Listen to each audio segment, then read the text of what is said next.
Hi friends, Lucknow super giants மற்றும் CSK விளையாடக்கூடிய IPL 2024 playing 11 பார்க்க போகிறோம். ரெண்டு டீமுடைய பிளேயிங் 11 வீடியோ பார்க்கறதுக்கு முன்னாடி நீங்கள் நம்ம சேனலை சப்ஸ்கிரைப் பண்ணுங்கன்னா சப்ஸ்கிரைப் பண்ணிக்கங்க. வாங்க வீடியோக்குள்ளே போகலாம். ஃபஸ்ட்டு பார்த்தீங்க அப்படின்னா லக்னோ சூப்பர் ஜெயின்ஸுடைய பிளேயிங் 11 பார்த்துடலாம். ப்ராபபிள் பிளேயிங் 11 இன்றைக்கி ஆட போகிறவங்க குவிண்டன் டிகாக், கேஎல் ராகுல், Deepak Hooda, Marcus Stoinis, Nicholas Pooran, Ayush Badoni இவங்க எல்லோரும் பார்த்தீங்க அப்படின்னா பேட்டிங் லைனப்பில் வராங்க. பேட்டிங் லைனப்பில் பார்த்தீங்க அப்படின்னா 3 ஓவர்சீஸ் பிளேயர் வந்து விளாட்றாங்க. குவிண்டன் டிகாக்கு, மார்க்கஸ் ஸ்டோனிஸ் மற்றும் நிக்கோலஸ் பூரான். அதுக்கப்புறம் பார்த்தீங்கன்னா கேஎல் ராகுல் இருக்கார், captain of Lucknow super ஜெயின்ஸு. Deepak கூட அந்த ஆயுஷ் பதோனி ஓரளவுக்கு நல்லா விளாடுவாங்க. அதுக்கப்புறம் பார்த்தீங்கன்னா ஆல்ரவுண்டர் பெர்ஃபார்மன்ஸில் குர்னால் பாண்டே வர்றாரு, அவர் ஓரளவுக்கு நல்லா பெர்ஃபார்ம் பண்ணுவார். அதுக்கப்புறம் பவுலிங்கில் பார்த்தீங்கன்னா மோஷின் கான், சமர் ஜோசப், ரவி பிஷ்னாய், யாஸ் தாகூர், அதுக்கப்புறம் அர்ஷித் கான் வர்றார் இம்பேக்ட் பிளேயராக. இது மட்டும் இல்லாமல் மயங்க் யாதவ் விளையாடுறக்கு சான்சஸ் இருக்குதுன்னு வந்து சொல்கிறாங்க. பார்ப்போம் அவர் வந்து விளையாடுவார்னு சொல்லிட்டு. பவுலிங்கில் பார்த்திங்கன்னா சமர் ஜோசப் வந்து ஓவர்சீஸ் பிளேயராக வந்து விளையாடுறாரு.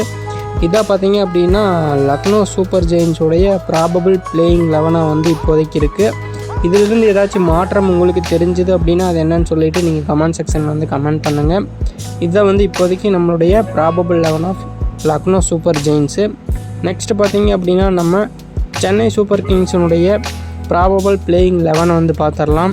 சென்னை சூப்பர் கிங்ஸில் பார்த்திங்கன்னா பேட்டிங் ஆர்டர் ஃபஸ்ட்டு பார்க்கலாம். பேட்டிங்கை பார்த்திங்கன்னா ருத்ராஜ் கெய்க்வாட், அஜங்கியா ரஹானே, ரச்சின் ரவீந்திரா, டேரல் மிச்சல், சிவம் துபே, சமர் ரிஸ்வி, எம்எஸ் தோனி இவங்க எல்லாருமே பார்த்திங்க அப்படின்னா பேட்டிங் லைனப்பில் வர்றாங்க. பேட்டிங் லைனப்பில் உங்களுக்கு 2 பேர் வந்து ஓவர்சீஸ் பிளேயராக வந்து விளையாடுறாங்க, Rachin Ravindra and Daryl Mitchell. அதுக்கப்புறம் பார்த்திங்கன்னா இந்தியன் பிளேயர்ஸ் ஒரு 5 பேர் வந்துருக்காங்க. ருத்ராஜ் கெய்க்வாட் கேப்டனாக வந்து ப்ளே பண்ணுறாரு. அஜங்கியா ரஹானே அவர் போன மேட்ச் அப்த ஆர்டர் வந்து ஓப்பனிங்கில் ஓப்பன் பண்ணார். இந்த மேட்ச் எந்த ஆர்டரில் வர்றாருன்னு வந்து நம்ம வெயிட் பண்ணி பார்க்கலாம். சிவம் துபே சொல்ல வேண்டாம், ஹை மீட்டர் 6 அதிக மீட்டர் 6 அடிக்கக்கூடிய ஒரு நல்ல பேட்ஸ்மேன். சமர் ரிஸ்வி ஓரளவுக்கு நல்லா விளையாடக்கூடியவர். எம்எஸ் தோனி அவர் ஃபினிஷிங்கில் சூப்பராக விளையாண்டு கொடுப்பாரு. பேட்டிங் சூப்பராகவே வந்து வச்சுருக்காங்க. ஆல்ரவுண்டரில் பார்த்தீங்க அப்படின்னா ரவீந்திர ஜடேஜா வராரு. அதுக்கப்புறம் பார்த்தீங்கன்னா டேரல் மிச்சல், ரச்சின் ரவீந்திரா, சிவம் துபே இவங்களாம் பார்த்தீங்கன்னா பவுலிங்கும் வந்து வச்சுருக்காங்க. பவுலிங் அந்த அவங்களும் ஆல்ரவுண்ட் பெர்ஃபார்மன்ஸ் வருவாங்க. நான் யூஸ் பண்ணி கேட்டது இப்போ மேட்சோட கண்டிஷனை பொறுத்து அவங்களெல்லாம் வந்து யூஸ் பண்ணுவாங்க. பவுலிங் லைனப்பில் பார்த்தீங்கன்னா முஸ்தபிசூர் ரஹ்மான், தீபக் சகர், சர்துல் தாக்கூர், மதிஷா பத்திரானா இவங்க எல்லாரும் பார்த்திங்கன்னா பவுலிங் லைனப்பில் வராங்க. இதை பார்த்திங்கன்னா probable playing 11 of Chennai Super kings.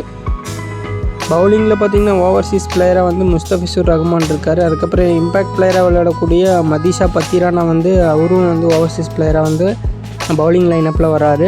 இதுதான் வந்து சென்னை சூப்பர் கிங்ஸுடைய ஸ்ட்ராங்கஸ்ட்டு ப்ராபபிள் பிளேயிங் 11 வந்து இருக்குது. ஓகே வியூவர்ஸ், இந்த வீடியோ உங்களுக்கு பிடிச்சிருந்துச்சுன்னா லைக், ஷேர் அண்ட் கமெண்ட் பண்ணுங்கள். மறக்காமல் சேனலை சப்ஸ்கிரைப் பண்ணி ஃபாலோ பண்ணுங்கள். மேலும் அப்டேட்ஸை தெரிஞ்சுக்குங்க. தேங்க்யூ.